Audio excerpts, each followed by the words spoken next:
Ei pessoal, bom dia! Tudo bem com vocês? Eu estou bem, graças a Deus. E aí, prontos para mais um capítulo de 1 Coríntios? Estamos quase acabando o livro. Amanhã a gente acaba, a gente está no capítulo 15. Glória a Deus, até aqui nos ajudou o Senhor, amém? Vamos orar? Aleluia! Obrigado, Senhor, por estarmos aqui, Senhor. Mais essa manhã, Senhor, diante de Ti, diante da Tua palavra.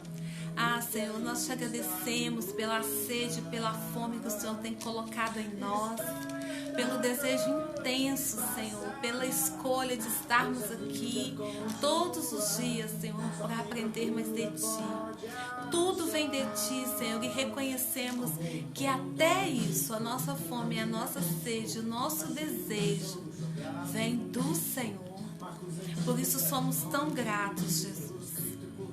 Pai, em nome de Jesus, Senhor, nos dê entendimento, Senhor, da Tua palavra. Revela-te a nós cada dia mais, Senhor. Tira todo obstáculo. Limpa a nossa visão, Senhor, em nome de Jesus, Senhor. Em nome de Jesus, Senhor. Que a terra do nosso coração seja preparada por Ti, Senhor. Para que a gente possa receber e dar frutos, Senhor, em nome de Jesus. Dar testemunho, Senhor, da Tua palavra, Senhor, é o que nós pedimos e agradecemos no nome de Jesus. Aleluia, obrigado, Senhor, fica conosco. Nos ensina, nos corrige, nos confronta, nos consola, faça como Tu queres, que seja feita a Tua vontade, porque ela é boa, perfeita e agradável. Amém. Um coração pra sentir Teu Espírito que me chama. Dá-me ouvidos pra ouvir, dá-me olhos pra ver. Um coração pra sentir Teu Espírito que me chama. Faça isso, Senhor, em nome de Jesus. Aleluia. Teu Espírito que me chama,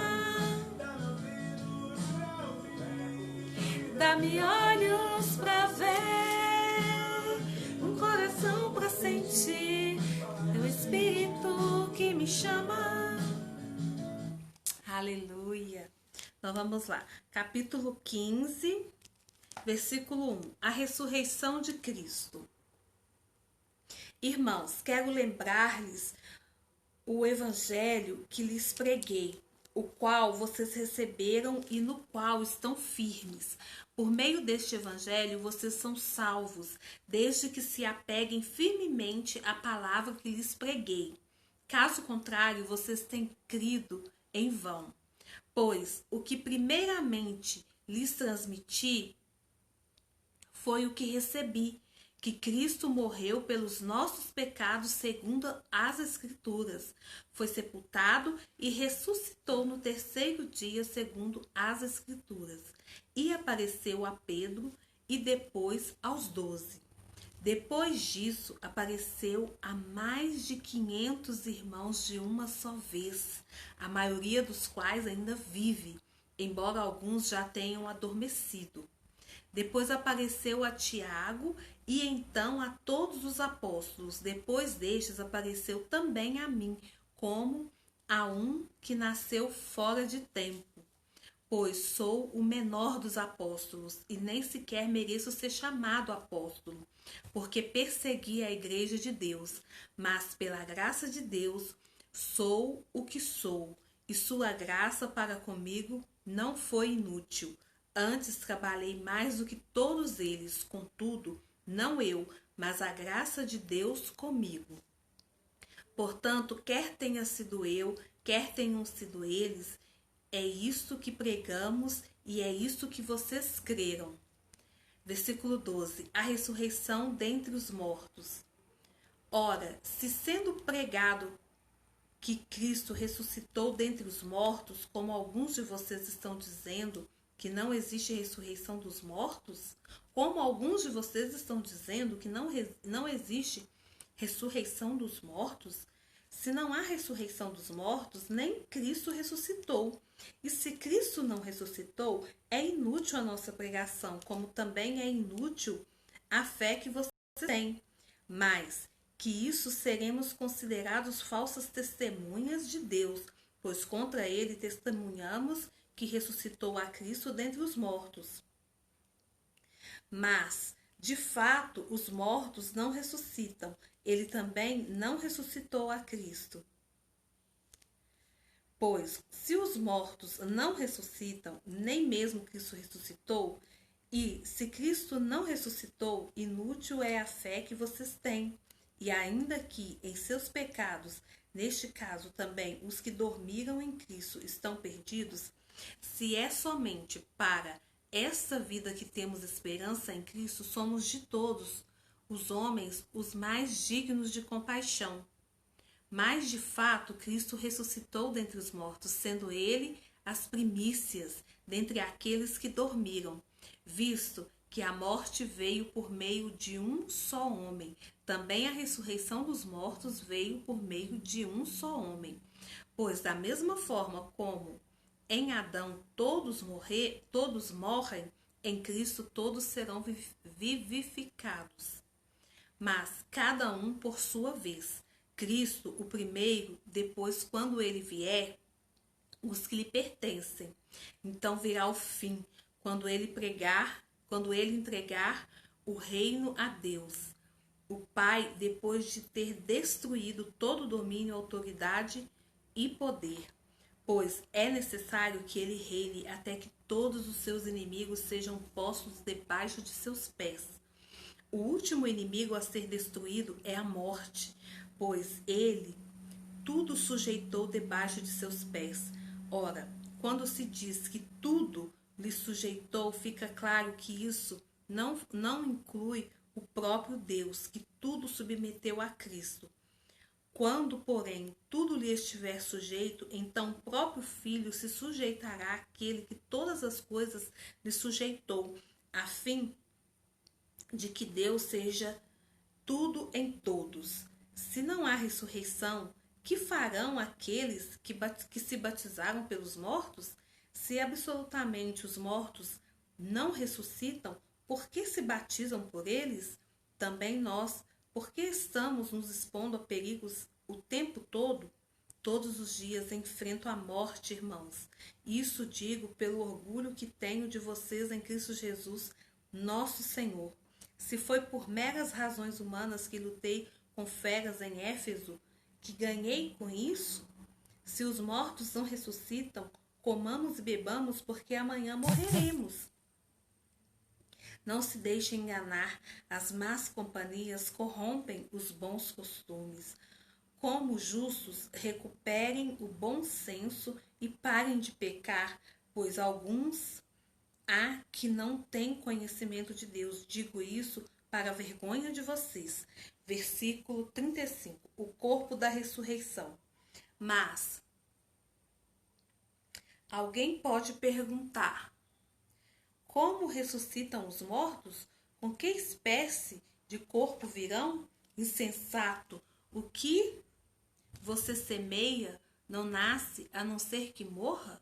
Quando você semeia, não semeia o corpo que virá a ser, mas apenas uma simples semente, como de trigo ou de alguma outra coisa.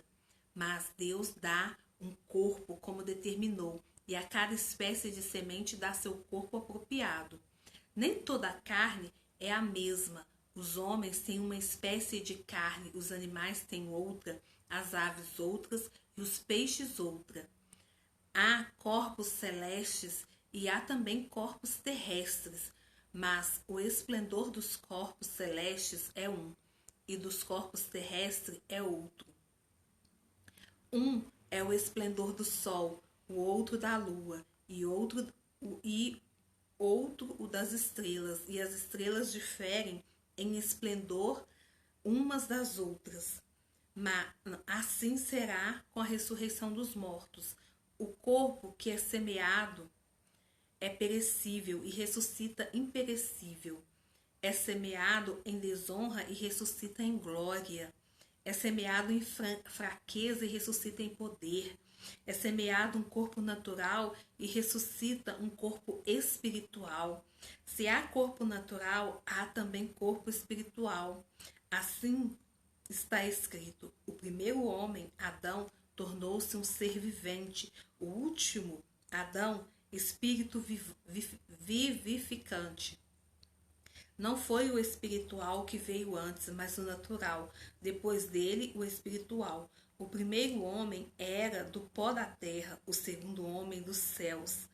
Os que da terra são semelhantes ao homem terreno, os que são dos céus ao homem celestial.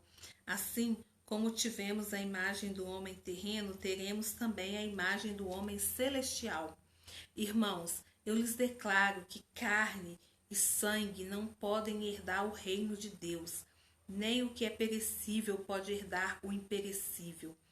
Eis que eu lhes digo um mistério: nem todos dormiremos, mas todos seremos transformados, num momento, num abrir e fechar de olhos, ao som da última trombeta, pois a trombeta soará, os mortos ressuscitarão incorruptíveis, e nós seremos transformados, pois é necessário que aquilo que é corruptível se revista de incorruptibilidade, e aquilo que é mortal se revista de imortalidade.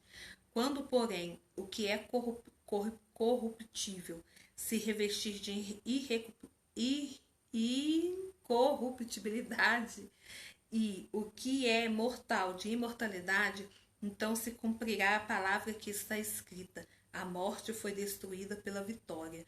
Onde está, ó morte, a sua vitória? Onde está, ó morte, o seu aguilhão? O aguilhão da morte é o pecado, e a força do pecado é a lei. Mas, graças a Deus que nos dá a vitória por meio de nosso Senhor Jesus Cristo.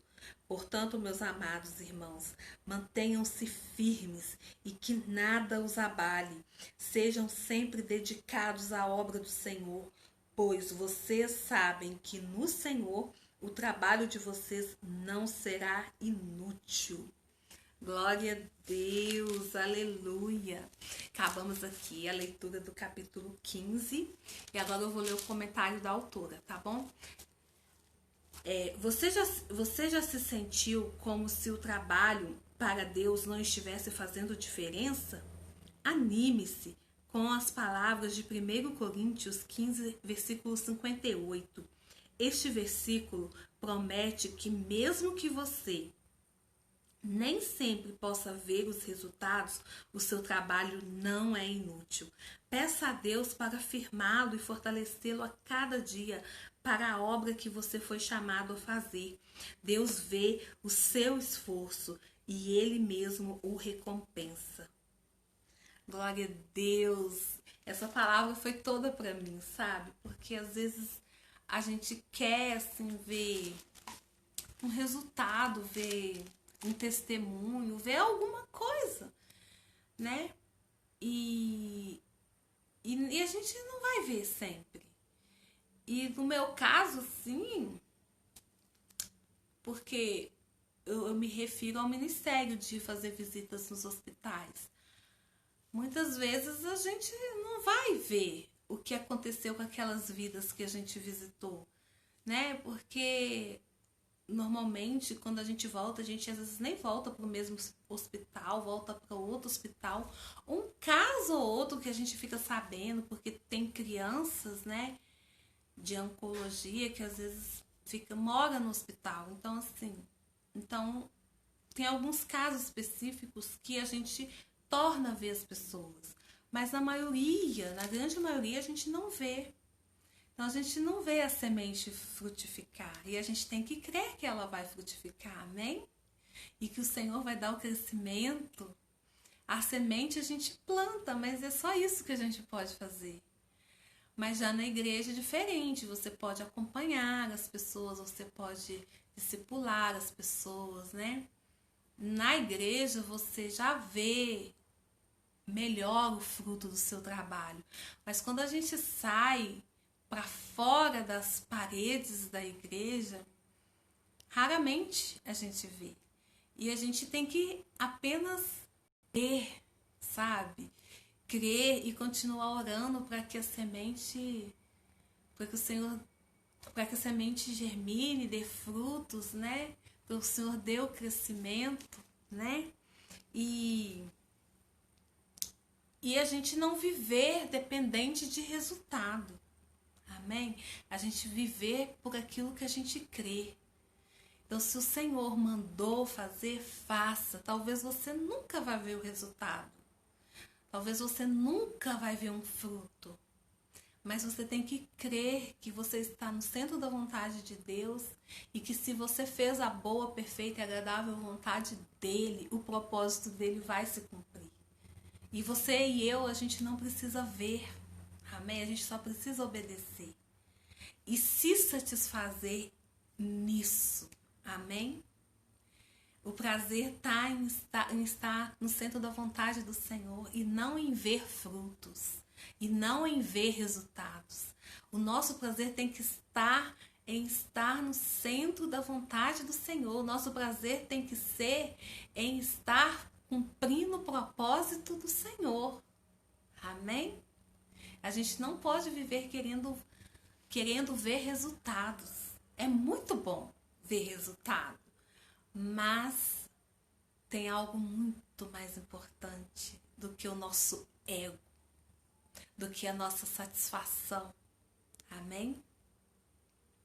Então, assim, que a gente possa viver assim com esse foco de fazer a vontade do Senhor, independente de resultado, independente da gente ver ou não o fruto. Entendeu? Então, assim, cola comigo na leitura da Bíblia. Cola comigo porque aí o Senhor vai transformando a minha mente e a sua mente com as verdades da palavra. A gente vai injetando em nós o que realmente importa para Ele. Amém? E é isso que interessa. Tem que importar para nós somente o que importa para Ele. Tá bom? Beijão. Não esquece, você é casa de Deus. Você é morada de Deus. Não deixa, não tira Ele do seu coração. Amém? Eu e você, nós precisamos, nós dependemos dele para tudo. E não esquece, Jesus está voltando. Jesus está voltando. Ame a vinda dele. Deseje a vinda dele. Amém? Beijão, até amanhã, se ele permitir. Tchau.